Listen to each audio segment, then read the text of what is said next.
Hi students, 8th standard maths, exercise 4.5, Sai சதுரம் வரைதல், construction of rhombus, question number 2, subdivision 2, construct the following rhombus CAKE where CA equal to 5 cm and angle A equal to 65 degree. First இந்த questionல கொடுத்திருக்க measurements use பண்ணி ஒரு rough diagram construct பண்ணிக்கலாம். இப்போ இங்க பாத்தீங்கன்னா இந்த rough diagramல ஒரு rhombus நம்ம எடுத்துக்கிட்டோம். இப்போ இந்த ரோம்பஸ்க்கு நம்ம நேம் பண்ணோம் இல்லையா, இந்த கொஸ்டின்ல CAKE அப்படின்னு நேம் கொடுத்துருக்காங்க. ஸோ அதை நம்ம ஆன்டி கிளாக் வைஸ் டைரக்ஷன்ல நேம்ஸ் ஃபிக்ஸ் பண்ணிக்கலாம். ஸோ இந்த இடத்துல C, இங்க A, இந்த இடத்துல K, இந்த இடத்துல E. இப்போ CA உடைய டிஸ்டன்ஸ் பார்த்தீங்கன்னா 5 cm அப்படின்னு கொடுத்துருக்காங்க. ஸோ CA உடைய length 5 cm. And then angle A உடைய வேல்யூ பார்த்தீங்கன்னா 65 டிகிரி அப்படின்னு கொடுத்துருக்காங்க. ஸோ இந்த A உடைய ஆங்கிள் 65 டிகிரி. இப்போ இந்த ரஃப் டயக்ராம்ல பார்த்தீங்கன்னா நமக்கு ஒரு சைடோட வேல்யூ இருக்கு, அதே போல ஒரு ஆங்கிளோட வேல்யூ இருக்கு. ஸோ ஒரு சைடு வேல்யூவும் ஒரு ஆங்கிள் வேல்யூவும் கொடுத்துட்டாங்க அப்படின்னா இதை நம்ம செகண்ட் மாடல் அப்படின்னு சொல்லுவோம். ஸோ இந்த ரஃப் டயக்ராமை இப்போ பேஸ் பண்ணி மெயின் டயக்ராமை நம்ம கன்ஸ்ட்ரக்ட் பண்ணிடலாம். மெயின் டயக்ராமுடைய ஃபர்ஸ்ட் ஸ்டெப் இந்த பேஸ் சைடோட வேல்யூவை நம்ம இந்த இடத்துல கன்ஸ்ட்ரக்ட் பண்ணோம். அதாவது CA அப்படின்ற இந்த லைனை நம்ம இங்கே கன்ஸ்ட்ரக்ட் பண்ணோம். ஸோ உங்களுடைய ஸ்கேல் எடுத்துக்கோங்க. ஸ்கேல் எடுத்துக்கிட்டு 5 cm லென்த்துக்கு ஒரு லைன் செக்மெண்ட் ஃபார்ம் பண்ணோம். ஸோ இங்கே பார்த்தீங்கன்னா 5 cm ஒரு லைன் செக்மெண்ட் இந்த இடத்துல நம்ம ஃபார்ம் பண்ணியாச்சு. இப்போ இந்த லைன் செக்மெண்ட்டுக்கு நேம் பண்ணிக்கலாம். இந்த left end C, right end A. So CA உடைய டிஸ்டன்ஸ் பார்த்தீங்கன்னா 5 cm. இப்போ நெக்ஸ்ட் ஸ்டெப் என்ன பண்ணும் அப்படின்னா ஆங்கிள் A ஓட வேல்யூ பார்த்தீங்கன்னா 65 டிகிரி கொடுத்துருக்காங்க. ஸோ ப்ரொடெக்டரை யூஸ் பண்ணி இந்த 65 டிகிரி ஆங்கிள் நம்ம கன்ஸ்ட்ரக்ட் பண்ணிக்கணும். ஸோ உங்களுடைய ப்ரொடெக்டர் எடுத்துக்கோங்க. ப்ரொடெக்டர் எடுத்து அதை ஏல ஃபிக்ஸ் பண்ணிக்கலாம். பிகாஸ் ஆங்கிள் A தான் வந்து நமக்கு 65 டிகிரி கொடுத்துருக்காங்க இல்லையா, அதனால A அப்படின்ற இந்த வெர்டெக்ஸ்ல தான் நம்ம ப்ரொடெக்டரை ஃபிக்ஸ் பண்ணிக்கணும். ஸோ ப்ரொடெக்டரை ஆங்கிள் ஏல ஃபிக்ஸ் பண்ணிட்டு அதுக்கு லெஃப்ட் சைட்ல இருந்து, அதாவது 0 பார்த்தீங்கன்னா இந்த ஏவுக்கு லெஃப்ட் சைடில் தான் இங்கே தான் இருக்கும். ஸோ இங்கே இருந்து 65 டிகிரிக்கு நம்ம பார்க்கணும். இப்போ இங்கே பார்த்தீங்கன்னா 10, 20, 30, 40, 50, 60, 65 இங்கே இருக்கும். அதாவது பிட்வீன் 60 and 70 இதுக்கு நடுவில் பார்த்தீங்கன்னா இந்த இடத்துல 65 இருக்கும். ஸோ இங்கே பார்த்தீங்கன்னா ஏல இருந்து 65 டிகிரிக்கு ஒரு லைன் இந்த மாதிரி நம்ம ட்ரா பண்ணிக்கணும். இப்போ இங்கே பார்த்தீங்கன்னா நமக்கு ஒரு ஆங்கிள் கிடைச்சிருக்கு. ஸோ இந்த ஆங்கிளோட வேல்யூ பார்த்தீங்கன்னா 65 டிகிரி. இப்போ நெக்ஸ்ட் ஸ்டெப் என்ன பண்ணும் அப்படின்னா இங்க CA உடைய லென்த் பாத்தீங்கன்னா 5 cm கொடுத்துருக்காங்க. அதாவது ஒரு சைடோட வேல்யூ பாத்தீங்கன்னா 5 cm கொடுத்துருக்காங்க. எப்பவுமே ஒரு ரோம்பஸோடைய 4 சைடுமே ஈக்குவலா தான் இருக்கும். அப்போ CA உடைய டிஸ்டன்ஸ் 5 cm இருந்தது அப்படின்னா AK உடைய லென்த் 5 cm தான் இருக்கும். அதே போல KE-க்கும் 5 cm தான் வரும். அதே போல CE உடைய டிஸ்டன்ஸும் 5 cm தான் இருக்கும். அதாவது இந்த 4 சைட்ஸுமே 5 cm லென்த்ல தான் இருக்கும்.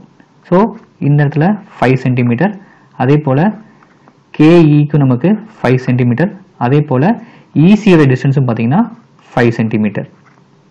ஸோ இந்த 4 சைட்ஸும் 5 cm கன்ஸ்ட்ரக்ட் பண்ணணும் அப்படின்னா காம்பஸ் எடுத்துக்கிட்டு காம்பஸை 5 cm மெஷர் பண்ணிக்கணும்.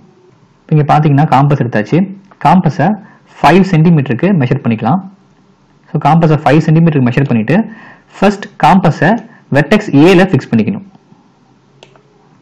இங்க பாத்தீங்கன்னா காம்பஸை வெர்டெக்ஸ் ஏல ஃபிக்ஸ் பண்ணியாச்சு. வெர்டெக்ஸ் ஏல ஃபிக்ஸ் பண்ணிட்டு இந்த 65 டிகிரி ஆங்கிள் லைனை கட் பண்ற மாதிரி இந்த இடத்துல ஒரு ஆர்க் இப்படி டிரா பண்ணும். இப்போ எல்லா சைடுமே நமக்கு 5 cm இருக்கிறதுனால காம்பஸ் நம்ம ஆல்ரெடி 5 cm தான் மெஷர் பண்ணியிருக்கோம். ஸோ இந்த மெஷர்மெண்ட்டை சேஞ்ச் பண்ணாம காம்பஸ் அப்படியே எடுத்து வெர்டெக்ஸ் C-ல ஃபிக்ஸ் பண்ணிக்கணும். இப்போ இங்க பாத்தீங்கன்னா வெர்டெக்ஸ் C-ல காம்பஸை ஃபிக்ஸ் பண்ணியாச்சு. ஃபிக்ஸ் பண்ணிட்டு அதே சேம் டிஸ்டன்ஸுக்கு, அதாவது C-ல இருந்து 5 cm டிஸ்டன்ஸுக்கு ஒரு ஆர்க் இந்த இடத்துல டிரா பண்ணும். இப்போ இந்த ஆர்க்கும் இந்த 65 டிகிரி ஆங்கிள் லைனும் இன்டர்செக்ட் ஆகிற இந்த பாயிண்ட் தான் K அப்படின்னு சொல்லுவோம் இல்லையா.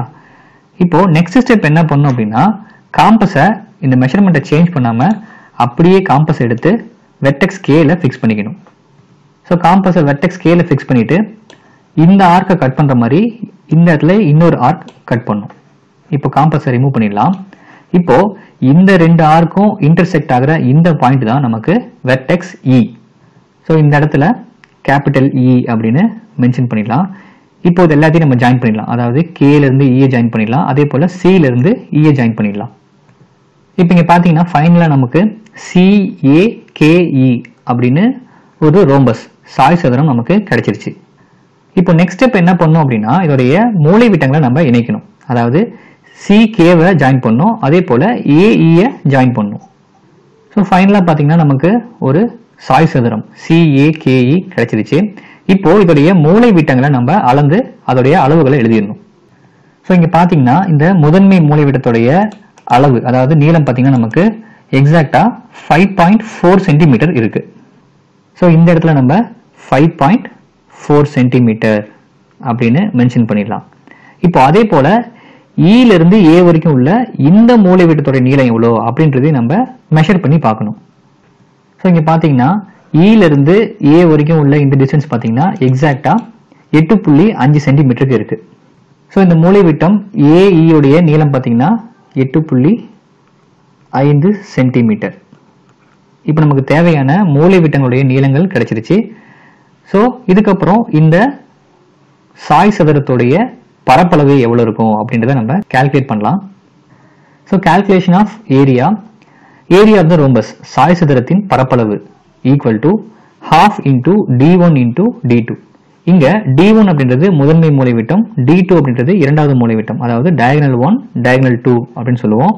ஸோ இந்த வேல்யூஸை இந்த ஃபார்முலா அப்ளை பண்ணலாம், which is equal to half into D1. diagonal 1ஓட வேல்யூ பார்த்தீங்கன்னா 5.4 சென்டிமீட்டர். ஸோ இந்த இடத்துல 5.4 அப்படின்னு அப்ளை பண்ணிக்கலாம். இன்டூ D2ஓட வேல்யூ பார்த்தீங்கன்னா 8.5 சென்டிமீட்டர். ஸோ இந்த இடத்துல 8.5 அப்படின்னு அப்ளை பண்ணிக்கலாம். இப்போ இந்த 2வையும் 5.4ஐயும் நம்ம கேன்சல் பண்ண முடியும். So 2 1s are 2, 2.7 times 2 is 5.4, which is equal to, இப்போ இந்த 2.7ஐயும் 8.5ஐயும் மல்டிப்ளை பண்ணோம் அப்படின்னா நமக்கு கிடைக்கிற ஆன்சர் பார்த்தீங்கன்னா 22.95. ஸோ த ரோம்பஸ் CAKE இதோடைய ஏரியா பார்த்தீங்கன்னா 22.95 centimeter square. That's all.